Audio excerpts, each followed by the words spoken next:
शिव महापुराण की कथा कहती है, जिसको रात्रि में सोते समय या सुबह या ऐसा लगता है कि मुझे स्वप्न में सर्प नजर आते हैं, सांप दिखते हैं, कोई मरा हुआ व्यक्ति नजर आता है, उसको लगता है कि कोई डरावनी सी वस्तु नजर आती है, कोई श्वेत वस्त्र नजर आते हैं या कोई सर्प नजर आता है, तो हमारा शास्त्र कहता है शिवलिंग, जैसे ये शिवलिंग है पूरा जलाधारी पर रखा हुआ है, और जो शिवलिंग है, इस शिवलिंग के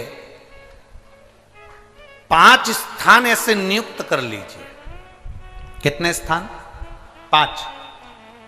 चंदन लीजिए, उस पे एक चावल का दाना, एक अक्षत, वो भी चंदन में गीला करा हुआ, पूरा चावल का दाना। 5 स्थान नियुक्त कर लो। एक स्थान ये कर लिया, हमने चंदन लगाया, उसमें चंदन का चावल का दाना लगाया। दूसरा स्थान हमने ये नियुक्त करा, हमने चंदन लगाया, उस पर चावल का दाना लगाया। तीसरा स्थान हमने ये नियुक्त करा, चंदन लगाया, चावल का दाना लगाया। चौथा स्थान हमने ये नियुक्त करा, चंदन लगाया, चावल का दाना लगाया। 5वां स्थान हमने ये नियुक्त करा, चंदन लगाया, चावल का दाना लगाया। बस एक बेलपत्र अशोक सुंदरी वाली जगह पर पहले चढ़ा देना है, फिर ये 5 स्थान पर चंदन की बिंदी और एक चावल का दाना लगा देना। इस बेलपत्र को उठाकर लाना है प्रदोष काल में।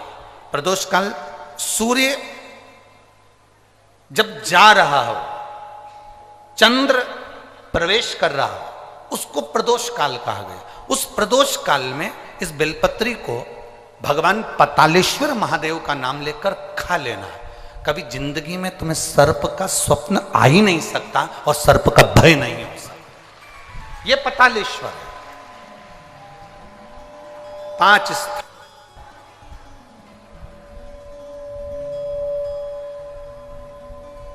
पांच स्थान नियुक्त करिए। समझ में आया है ना? 5 स्थान यदि हम नियुक्त करते हैं और 5 स्थान नियुक्त कर कर हम चंदन की बिंदी रखकर एक चंदन में भिड़ा हुआ चावल, चंदन में गीला किया हुआ चावल का एक दाना 5 स्थान पर यदि हम लगाकर एक बेलपत्र पहले समर्पित कर कर उसको लगाकर फिर हम उस बेलपत्र का प्रदोष काल के समय पर भगवान पतालेश्वर का स्मरण कर कर उसको पा लेते हैं, तो हमें फिर स्वप्न में सर्प का भय नहीं रहता, हमें स्वप्न में सर्प दिखाई नहीं देता। फिर नहीं।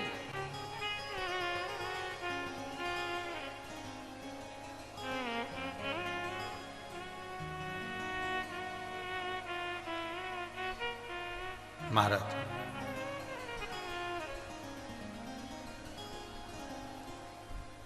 हम जितना शिव का स्मरण करते हैं उतना सुख प्राप्त है।